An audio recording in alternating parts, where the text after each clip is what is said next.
Chapter 15. Abbot Humble was playing make-believe tea with the Dibbons. He enjoyed being with the little uns, joining in their games and listening to their baby talk. Mimsy, the mouse babe, served him with an invisible platter, supposedly full of goodies. Humble beamed delightedly. "Oh my, these look nice. I like fresh scones." Mimsy scowled.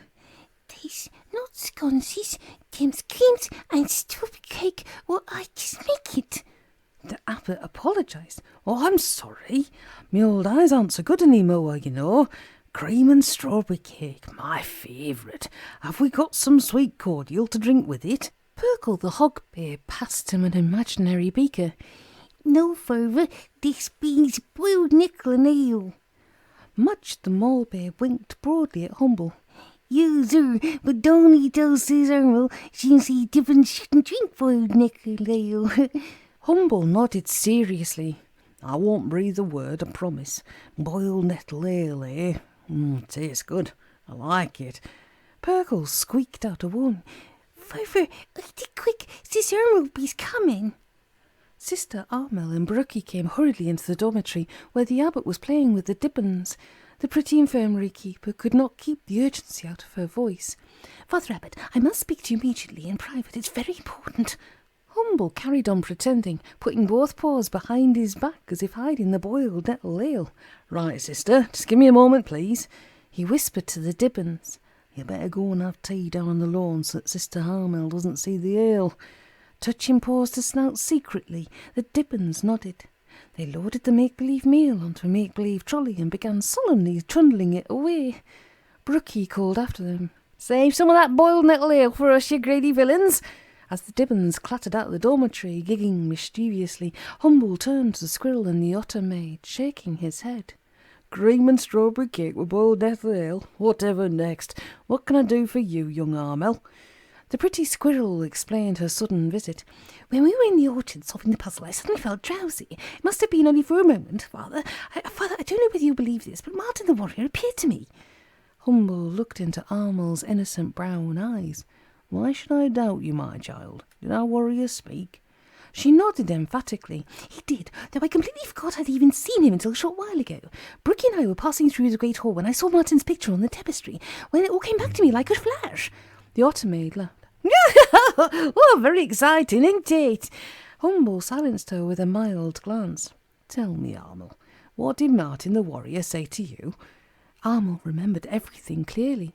"He said he knew me, and that was why he chose me. And then he spoke these lines. 'My sword must be carried by maidens too. One whose is laughter and all, and you, buried southwest through Mossflower Wood, and he who pursues the vermin lord, the borderer who is a force for good, that warrior who sold and lost his sword.'" Humble folded both paws into his wide habit sleeves. "Did he say any more?" Armel sighed. "No, Father, that was all. What should I do?" The abbot pondered for a while, then made his decision. "Go and find my cousin, hither yon Jem, Brookie. You'll seek out your Uncle Skipper. Bring them both to the gatehouse. We need to discuss this matter urgently." Jem was rather grumbly as he followed Armel across the sunlit lawns to the gatehouse. "Great seasons, ain't there no rest for a poor old body? I'm scarce out of a good warm tub and into a clean robe when I'm being marched outdoors through the grounds. A beast of my seasons could catch cold, you know." Armel patted his paw as they came to the gatehouse door. "Oh, I'm sure you'll take no harm, sir. It's not me who wants you here. It's your cousin, the abbot." Jem opened the door. "Humble? Oh, that's different, missy. Why didn't you say?" The young sister smiled. "I did, but you probably forgot." Skipper and Brookie were already there, as was Humble and Gordale the gatekeeper. Friar Gleeson arrived unexpectedly, bearing with him a sliced pie of damsons and honey with a container of his own special pear and red currant wine.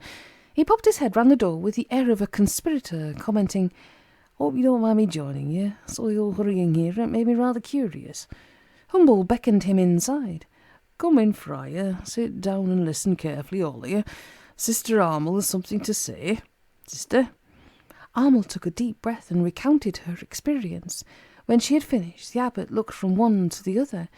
"Well, what do you think, friends?" Skipper of Otters was first to venture an opinion. "I was hoping that last winter and right through the spring. Till now this wouldn't happen. Looks like it must be, eh, Jem?"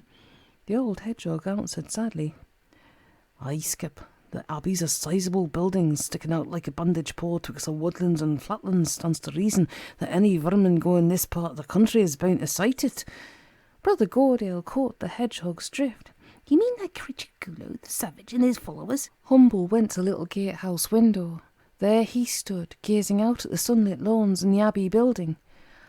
We were hoping, Skipper and I, that maybe they'd miss us somehow and go off on a different course. But if I read Martin the Warrior's message correctly, it seems that Redwall is in danger. Why else would he send us a warning through Sister Armel? One thing though, before we go any further, I must ask, and we'll agree to act upon this. Brookie's sudden laughter made Gordale jump. We'll be real puddin'-heads if we didn't. Skipper silenced his niece by treading on her rudder. Young Brookflaw's right. She's noisy but right. So then, father, what do you suggest? Humble placed a paw on the otter chieftain's shoulder. I say we should carry out Martin's words to the letter. That is, if Armel and Brookie are willing to undertake the task. As to anything else, I tell you truly, I'm only a Celarog who was fortunate enough to become Father Abbot of Redwall. As such, I am concerned with its safety, and all the creatures within who were under my care. I know nothing of the ways of war or defence. I've always entrusted those matters to you, Skipper. The burly otter bowed slightly. Thank ye, friend. I wouldn't have it any other way. Now then, Sister Armel, will you carry out the task Martin has sent you? And you too, Brookflaw, because you're the one who sees laughter in all, and you're a maid too, so... The infirmary sister took Brookie's paw. I'll go with you, come with me. The sturdy otter maid giggled with embarrassment. Just you try and stop me. Skipper ruffled his niece's head fondly. Unwinding a sling from his waist, he gave it to her with a full pebble bag. Take good care of this, you scallywag. 'Tis me best sling. I want you to take good care of Sister Armel too. Brookie helped herself to a slice of the friar's pie. Nice sling, Nunky Skip. Of course I'll take care of Armel. If I don't, you can load me into the sling and chuck me out into the attic window. Armel gave her a playful shove. Don't worry, Skip. We'll look out for each other. When do we go? Jem looked up from the deep armchair he was occupying. Travel by night is best. Stick to the shadows on the path side and don't make any noise. Me and old Walt should be going along with you by rights, but the seasons are weighing too heavy on us now. We'll be slowing you down, missy. Skipper bit his lip, looking a bit worried. I could hunt out a few of me otter mateys. Tell 'em staying close by both of you wouldn't go amiss. A couple of big coves with javelins. However, Armel would not hear of this. Definitely not, but thank you, Skip. Martin was quite clear who should go. My sword must be carried by maidens too, one who sees laughter in all, and you. I would not risk disobeying the word of Martin the Warrior. We will leave tonight after supper. The directions are also quite clear. Southwest through Mossfire Wood, until we find the borderer who is a force for good. Right, Brookie? The otter maid nodded cheerily. Correct. We're out to deliver Martin's sword to his borderer's cove, that warrior who sold and lost his sword. Bit careless of him, wasn't it? Hope he doesn't lose Martin's sword. Skipper glared at Brookie so fiercely that she quailed. Don't even think of it, Brookflaw. Supper that evening was served in the great hall, the tables laid out beneath Martin's tapestry. Both maids were the centre of attention. It seemed that every Redwaller wanted to give them gifts, either knowledgeable information or equipment for their journey. Your mum, take ye my little dagger. It be's girty sharp, and take ye my old grandfather's cloak too. Remember now, if you see any vermin, don't stop to talk with the nasty sly brutes. You just run off fast as you can. Humble cast an amused glance at Armel. I think you and Brookie will leave here with more information than your heads can carry, and more clothing, food and weapons than your paws can bear, eh, sister? Armel put aside a lucky pebble, which had been donated by Mudge the mole babe. Aye, father, but everything is given in friendship and with good heart. How can we refuse them? Wondering Walt whispered to her. Don't you fret, marm. Give 'em all to I. I'll have all your gifts here for your safe return, your eye. Brookie interrupted. Thank you, Walt. How's the football still split? Maybe it'll split all together, then you have 3 footballs.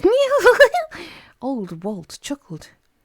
Nay, marm, I spreaded it with ointment from Sister's infirmary. 'Tis fine now. I'm girtily taken with the infirmary medicine, so I'm very damn good. Armel took a quick peep at Walt's forepaw. Well done, sir. Perhaps you'd like to fill in as an infirmary keeper while I'm away. The ancient mole beamed with pleasure.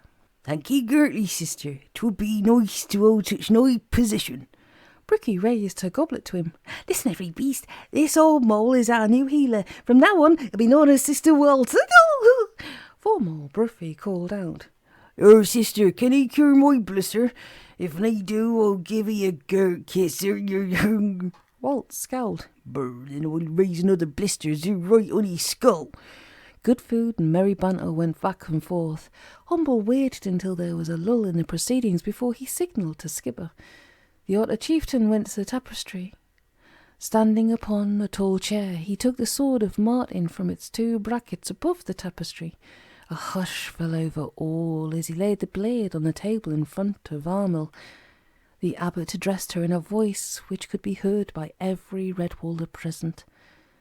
"This is a sword of Martin the warrior, made by a badger lord in the fires at Salamanderstron. It's said that the blade was forged from the metal of a star which fell from the skies. This sword has always stood as a symbol of truth, honour and justice at Redwall. I place it in your care, Sister Armel. You must promise to bring it back here when its task is fulfilled." Apart from a red pommel stone, the sword hilt was a plain black grip, serviceable and strong.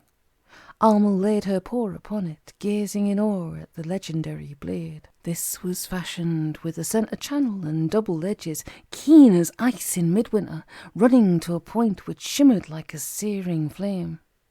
The blade was as old as forgotten dreams and as lethal as death's shadow. Armel's voice was hushed, yet it echoed around Great Hall.